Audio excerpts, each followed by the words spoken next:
Olá! Enquanto você participa conosco do culto online, um grupo de pessoas da nossa comunidade estão participando também presencialmente nesse mesmo horário. Nosso desejo é que Deus venha abençoar este encontro, que Deus venha falar profundamente ao seu coração. Se você não faz parte do grupo de risco e você deseja participar também presencialmente, você deve então nos enviar uma mensagem pelo Facebook ou pelo Instagram ou no WhatsApp meu ou no WhatsApp do Paulo, solicitando uma vaga nos 35 lugares que nós temos disponíveis a cada domingo no nosso culto. Sempre às 19 horas, você pode então participar conosco, envie a mensagem e aguarde uma confirmação. Que Deus te abençoe, que Deus esteja com você no nosso culto.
Gostaria de ler um texto com você, que se encontra na primeira carta de Pedro, no capítulo 2, os versículos do 9 ao 10, que diz assim: Vocês, porém, são geração eleita, sacerdócio real, nação santa, povo exclusivo de Deus, para anunciar as grandezas daquele que o chamou das trevas para a sua maravilhosa luz.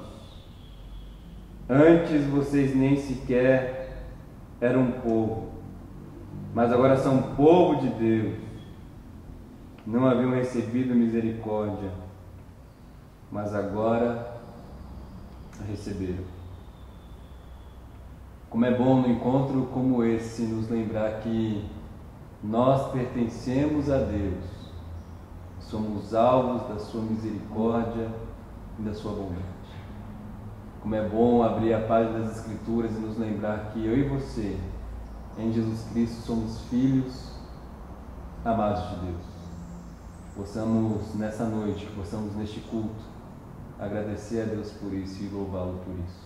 Quero começar orando com você.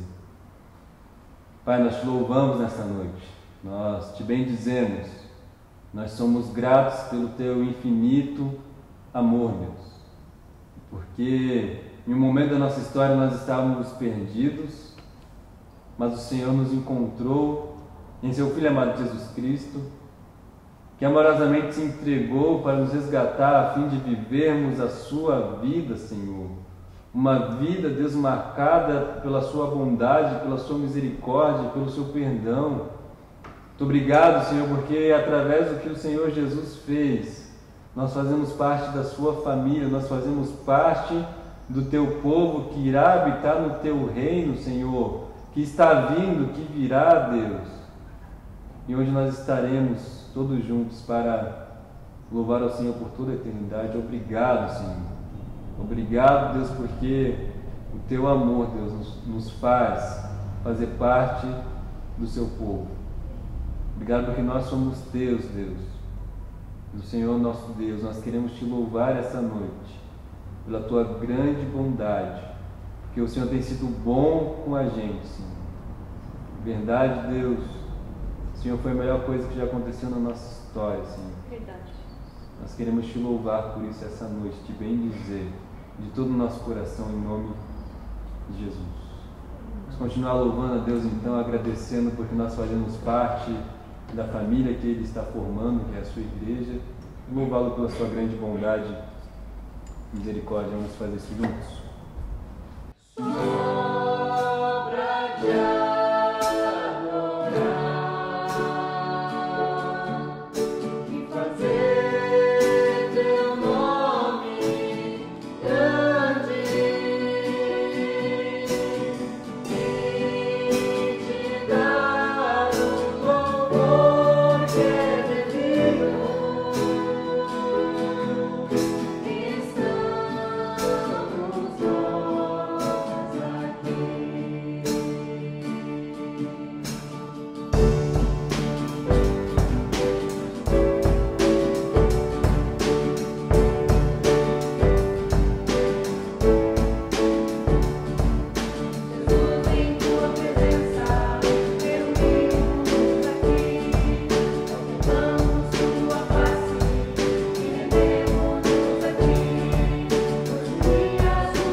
soberano Deus, nós te agradecemos, Pai, por termos comunhão, Pai, com os nossos irmãos, Pai, por o Senhor ter descido, Pai, da glória e vindo a este mundo, Senhor, com o propósito de nos salvar, Pai, de nos resgatar.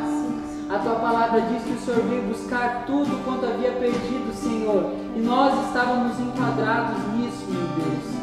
Por isso nós somos gratos, Deus, a Ti. Somos gratos pela salvação em Cristo, Pai. Somos gratos pela comunhão com os nossos irmãos, Pai. Te agradecemos pela igreja, meu Deus. Te agradecemos por nossos líderes, Senhor, que o Senhor colocou, Pai, em nossas vidas, meu Deus. Te pedimos, Senhor, que o Senhor abençoe a cada irmão que está nos assistindo, Pai. E que a Sua palavra, meu Deus, entre nos corações, Pai. E que nós possamos guardar a Sua palavra, Senhor, para não pecar contra Ti. Tudo isso te pedimos, meu Deus, e te agradecemos no nome santo de Jesus. Amém.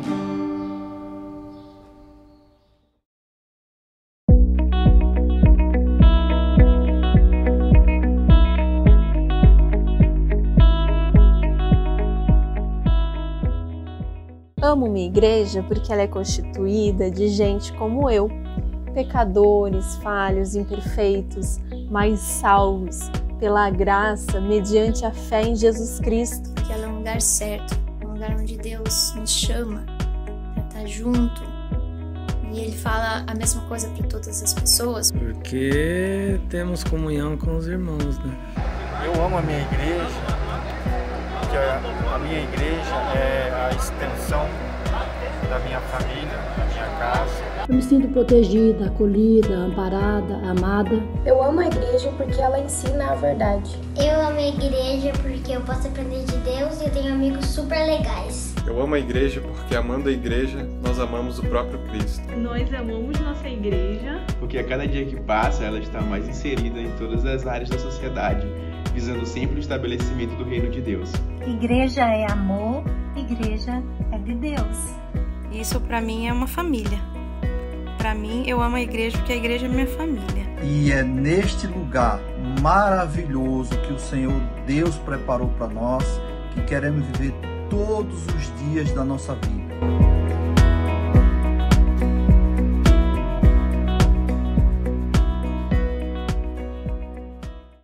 Hoje começaremos uma nova série de mensagens. Durante esse mês, conversaremos sobre por que amamos a igreja. Creio que essa reflexão ela é oportuna ao menos por 3 razões. Primeira, os escândalos envolvendo cristãos. Segundo, o aumento de desigrejados, pessoas que afirmam a fé em Jesus, mas que rejeitam a vida na comunidade, a vida da igreja. E o distanciamento presencial das comunidades cristãs com a diminuição ou com a paralisação dos cultos presenciais e depois esse retorno gradual ainda com grandes impedimentos para vários grupos de pessoas. Essas 3 razões muitas vezes abalam a fé. Elas atraem dedos em riste e geram um distanciamento destrutivo do convívio com a comunidade dos discípulos de Jesus. Mas antes de prosseguir, quero deixar claro que o tema Por que amamos a igreja não é uma tentativa de colocar panos quentes sobre erros e exageros cometidos. E muito menos é uma tentativa de maquiar a falta de coerência entre o que se diz e o que se faz por parte de muitos ditos discípulos de Jesus. Por isso, ao longo do mês, vamos apresentar 4 razões pelas quais amamos a igreja. A primeira razão pela qual amamos a igreja é porque ela é de Deus. A igreja é de Deus. Eu quero ler com você aquilo que o apóstolo Paulo escreveu em sua carta a Tito, no capítulo de número 2, verso 14. Tito, capítulo 2, versículo 14, o apóstolo Paulo escreve assim: Ele se entregou por nós a fim de nos remir de toda a maldade e purificar para si mesmo um povo particularmente seu, dedicado à prática de boas obras. Ele, isto é, Jesus, se entregou por nós a fim de nos remir de toda a maldade e purificar para si mesmo um povo particularmente seu, dedicado à prática de boas obras. Se você me perguntasse por que foi que eu escolhi esse pequeno verso de uma pequena carta para conversarmos sobre este tema tão vasto nas Escrituras Sagradas, eu responderia: escolhi este pequeno verso dessa pequena carta que o apóstolo Paulo escreveu para Tito, porque ela foi escrita para que Tito pusesse em ordem as igrejas em Creta. Conforme está no capítulo 1 desta carta, no versículo 5. A razão de tê-lo deixado em Creta foi para que você pusesse em ordem o que ainda faltava e constituísse presbíteros em cada cidade, como eu o instruí. Todo este processo de colocar em ordem certamente exigiria tanto de Tito como também dos cretenses amar a igreja. E na segunda parte desse pequeno verso que vamos explorar, reside a base para se amar a igreja. Seja a igreja do primeiro século ali em Creta, seja a igreja cristã de hoje, ano de 2020, num mundo pós-pandemia. Por que amamos a igreja? Então, como já disse, amamos a igreja porque ela é de Deus. A igreja, entenda bem, a igreja é iniciativa de Deus, que decidiu formar para si um povo peculiar, ou, como traduz a Nova Versão Internacional da Bíblia, um povo particularmente seu, um povo cuja gênese remonta ao patriarca Abraão. Conforme Gênesis capítulo 12, do verso 1 ao 3, diz lá o texto que então o Senhor disse a Abraão: saia da sua terra, do meio dos seus parentes e da casa de seu pai, e vá para a terra que eu lhe mostrarei. E ele diz no verso 3, por meio de você, todos os povos da terra serão abençoados. Abraão foi chamado para ser bênção a todos os povos da terra.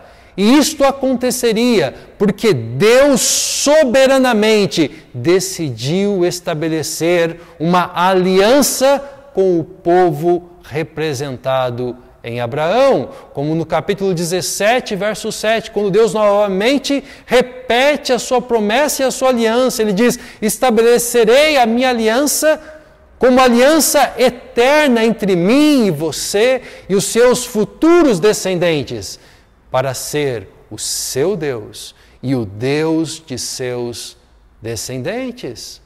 Desta forma, as páginas do Antigo Testamento apresentam Israel como o povo de Deus, como o povo peculiar de Deus entre as demais nações, peculiar pelo seu relacionamento pessoal que eles têm com Deus e pelo zelo no tocante à lei de Deus.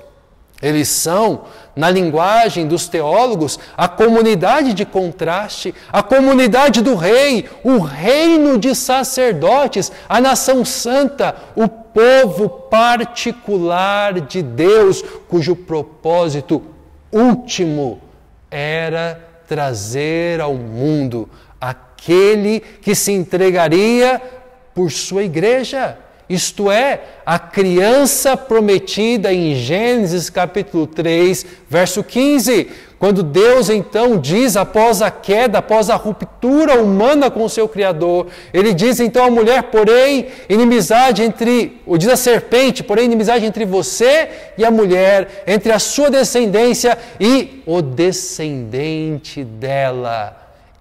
O descendente dela, esse filho de mulher, lhe ferirá a cabeça e você lhe ferirá o calcanhar. A criança oculta desde antes da fundação do mundo, na revelação gradual de Deus, se manifestou como o Deus Filho que se fez homem para comprar para Deus um povo peculiar, um povo particular, exclusivo de Deus. É o que nós encontramos quando o apóstolo Pedro escreve a sua primeira carta, no capítulo 1, ele escreve dizendo: pois vocês sabem que não foi por meio de coisas perecíveis, como prata ou ouro, que vocês foram redimidos de sua maneira vazia de viver, que lhes foi transmitida por seus antepassados, por aqueles que romperam com o Criador, mas pelo precioso sangue de Cristo, como de um cordeiro sem mancha e sem defeito.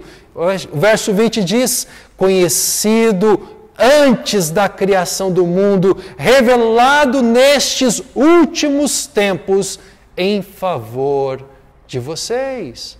Como escreveu o apóstolo Paulo a Tito, ele se entregou por nós. É assim que começa o verso 14. Ele, Jesus, se entregou por nós. Jesus se entregou em nosso interesse, e Jesus se entregou em nosso lugar. Ele não apenas se entregou para nos salvar da condenação, mas para nos outorgar o Espírito Santo como um selo, como uma marca, como uma evidência de que nós somos o seu povo peculiar, que nós somos o seu povo particular. A igreja não apenas foi uma iniciativa de Deus, mas ela também custou a vida do Filho de Deus, Jesus Cristo de Nazaré, o Deus Filho, o Filho de Davi, o Filho de Abraão, conforme Mateus capítulo 1, verso 1,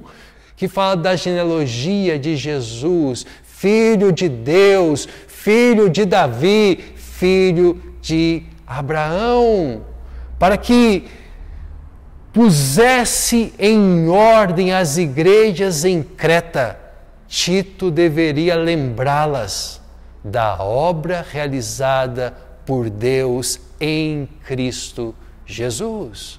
Pois Jesus, o Deus Filho, como está no verso 14, entregou-se ou se entregou por nós a fim de nos remir de toda a maldade. Remir é resgatar. Resgatar de um poder maligno, do poder do pecado, da desobediência à lei de Deus. Seja essa desobediência na forma que for. Por isso é remir de toda a maldade, de todo tipo de manifestação de maldade, de rompimento com a lei de Deus. Remir também é libertar, não só resgatar do poder maligno, mas libertar alguém que é mantido em cativeiro, seja como prisioneiro, seja como escravo, mediante, e esse é o detalhe, mediante pagamento. Jesus pagou com sangue por nosso resgate, pelo resgate de sua igreja, que começou em Abraão e se estende a todos os que por fé são filhos de Abraão, e são filhos de Abraão porque possuem a mesma fé que houve em Abraão. É isso que o apóstolo Paulo escreve e demonstra em Gálatas capítulo 3, versos 7 e 8, quando ele diz: estejam certos, portanto, de que os que são da fé, estes é que são filhos de Abraão. Porventura a Escritura, ou melhor, prevendo a Escritura que Deus justificaria pela fé os gentios, anunciou primeiro as boas novas a Abraão. Como ele anunciou? Dizendo o seguinte: por meio de você todas as nações serão abençoadas, porque todos os que têm a fé em Deus, como houve em Abraão, são filhos de Abraão. Eu quero que você entenda uma coisa: ao se entregar por sua igreja. Jesus a liberta da penalidade do pecado, a liberta do poder do pecado, a liberta da presença do pecado. E faz isso através da justificação, da santificação e da glorificação. Sim, na justificação, Cristo liberta da penalidade do pecado, que é a condenação, que é a morte eterna, que é a separação de Deus e de tudo aquilo que é bom. Na santificação, Cristo liberta do poder do pecado que nos escraviza e nos faz viver alienado de Deus. E na glorificação, Cristo liberta da presença do pecado, porque quando Ele voltar para estabelecer o seu reino em plenitude, então o mal, o pecado será extirpado da história da minha vida e da sua vida. Não só nos seus efeitos, mas também extirpado na sua presença. Nós vivemos esta realidade dentro de uma situação não muito confortável do já e do ainda não. Porque tudo isso que nós dissemos é fato em Jesus. Em Jesus todas essas coisas já são concretas. Em Jesus o pecado, a penalidade do pecado, nós já fomos libertos da penalidade do pecado, fomos libertos do poder do pecado e fomos libertos da presença do pecado. Por isso o apóstolo Paulo, no verso 13 dessa carta que ele escreveu a Tito, ele faz menção da nossa bendita esperança, antes de mencionar o que Jesus se entregou. O verso 13, que precede o 14, que nós estamos analisando hoje, o apóstolo Paulo escreve: enquanto aguardamos a bendita esperança. Que bendita esperança é essa? Ele explica a gloriosa manifestação do nosso Deus e Salvador, Jesus Cristo, a sua volta. Assim, então, chegamos agora onde queríamos, em relação ao texto que escolhemos para conversar nessa noite. Porque ele diz agora, na continuação do verso 14, então, que ele, Jesus, se entregou por nós a fim de purificar para si mesmo um povo particularmente seu. A expressão grega utilizada aqui para povo particularmente seu é utilizada no Antigo Testamento para se referir a Israel.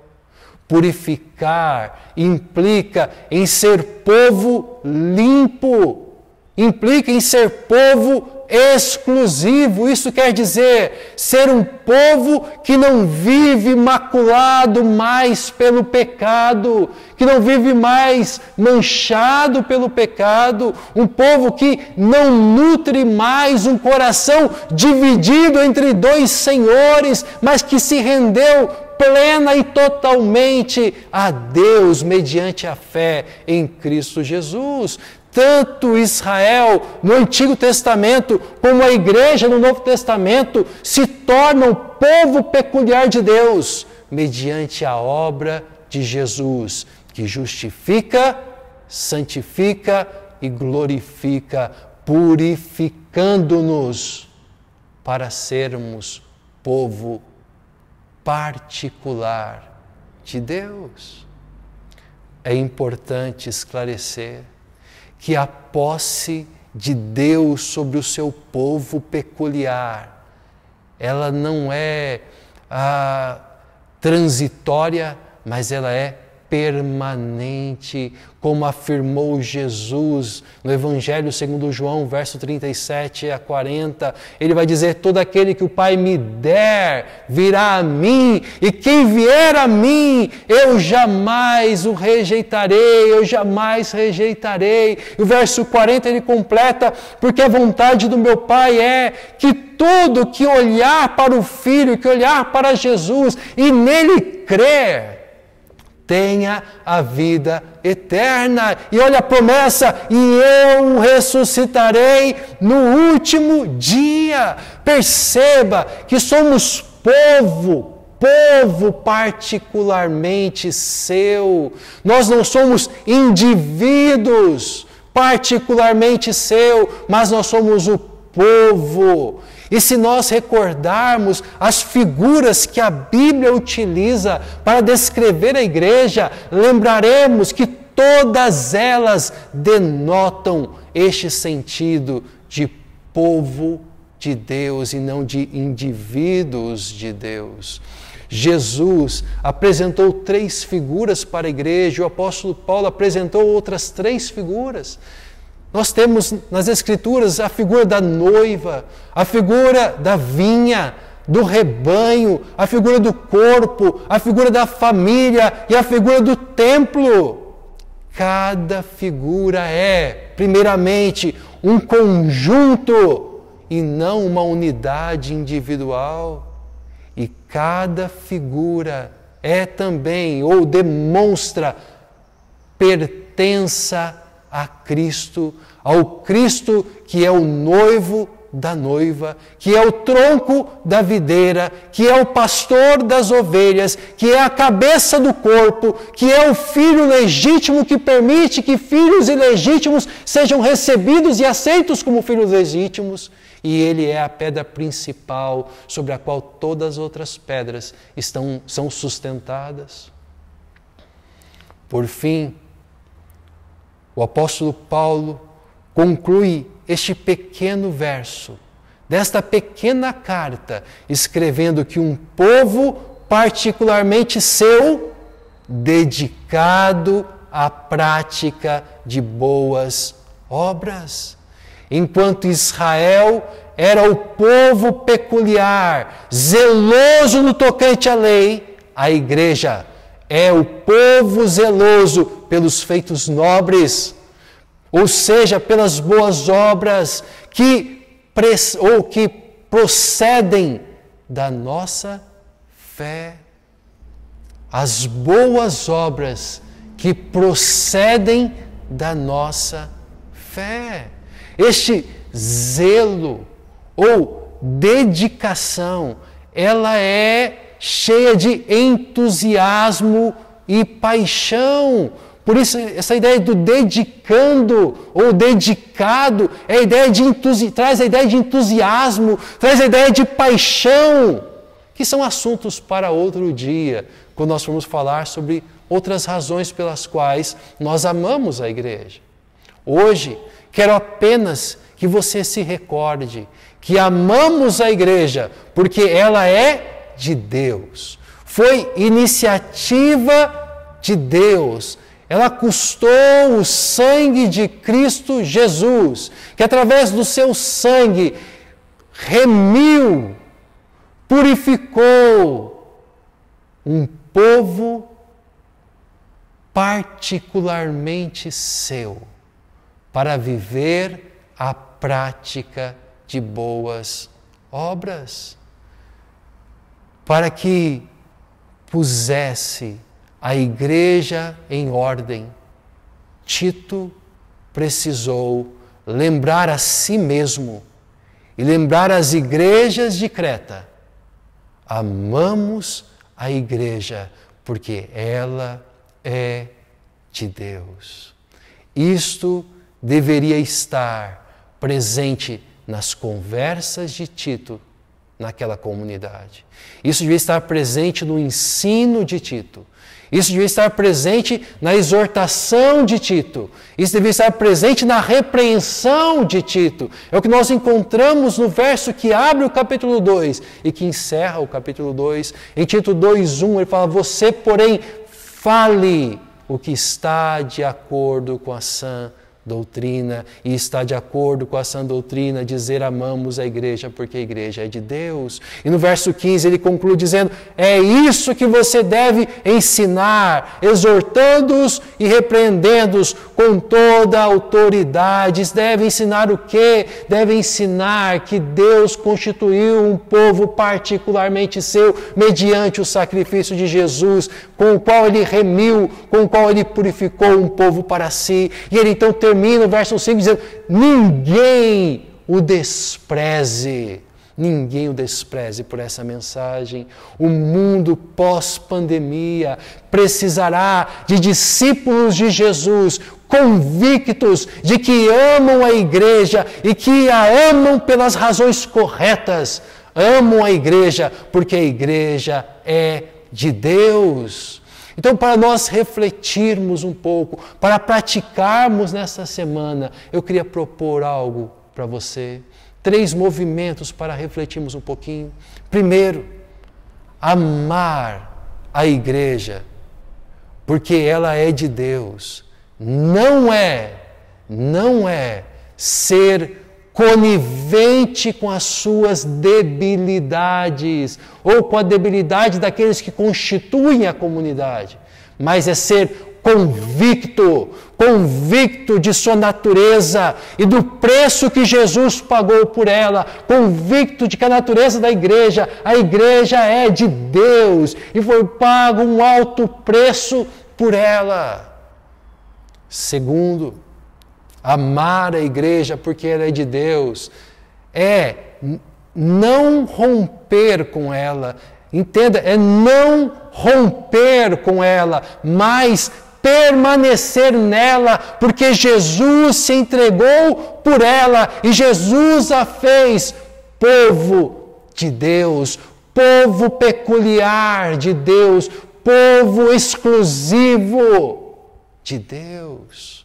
Por isso, ao invés de romper com ela, nós permanecemos nela.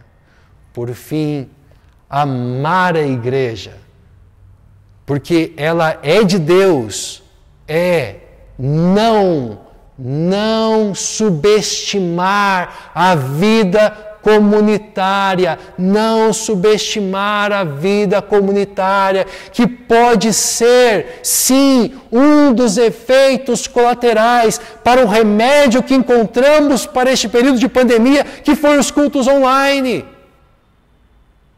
Que pode ter, na verdade, resolvido por um lado, ajudado por um lado, contribuído por um lado, mas intensificado talvez por outro lado, a ideia de uma fé cultivada no individualismo, uma fé cultivada individualmente, o meu Deus, a minha fé. Então, é não subestimar a vida comunitária, mas valorizar o encontro e a vida comunitária. Igreja é povo de Deus reunido. A igreja não é indivíduos separadamente exercendo a sua fé individualmente. Assim, exercícios devocionais que se faz individualmente. Mas a igreja não são indivíduos fazendo seus exercícios individuais. Igreja é o povo de Deus e nós precisamos valorizar isto. Se você ainda não é cristão, e se você ainda não é um discípulo de Jesus, eu quero te dizer que a igreja é mais do que você consegue ver, porque ela é mais do que os discípulos de Jesus conseguem revelar ou demonstrar. A igreja é mais do que você consegue ver. A igreja é o povo de Deus, embora os discípulos de Jesus não consigam revelar tudo que a igreja é. Se você encontrou a fé em Cristo Jesus, através dos cultos nessa modalidade online, eu preciso dizer que o que a Bíblia chama de povo de Deus tem a perspectiva do ajuntamento dos discípulos justificados, santificados e glorificados por meio da entrega voluntária de Jesus na cruz do Calvário em nosso favor. Fazer parte do povo de Deus não é algo que pode ser feito em sua totalidade e integralidade, apenas de forma individual, na sua casa, no seu lar, aonde você se encontra, em momentos de devoção pessoal, em momentos de cultos virtuais. Há a dimensão do estar juntos. Embora a gente saiba que nesse tempo, muitos de nós estão privados desse estar juntos. E devem sim cuidar e observar todas as normas necessárias, todas as recomendações necessárias para preservar a vida. Por fim, mais uma vez, se você é discípulo de Jesus e ficou privado do convívio da comunidade de discípulos neste período de pandemia, e talvez terá que ficar mais algum tempo ainda privado disso. Cuidado com o individualismo e com um possível comodismo. Combata-o. Como? Algumas sugestões.